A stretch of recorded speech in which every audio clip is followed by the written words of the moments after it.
السلام علیکم۔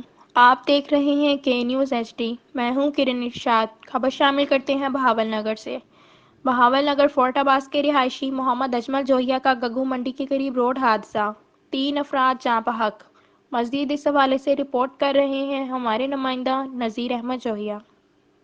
بھاول نگر فورٹ عباس کے رہائشی محمد اجمل جوہریہ گگو منڈی کے قریب روڈ حادثہ میں 3 افراد جاں بحق۔ تفصیلات کے مطابق فورٹ عباس کا رہائشی محمد اجمل جوہریہ جو کہ لاہور سے گائے خرید کر فورٹ عباس واپس آ رہا تھا کہ رستے میں گگو منڈی کے قریب حادثہ پیش آیا، جس کے نتیجے میں 3 ملازم اور 7 گائے موقع پر ہلاک ہو گئیں۔ گائے کی اوسط مالیت 27 لاکھ روپیہ بتائی جاتی ہے۔ جی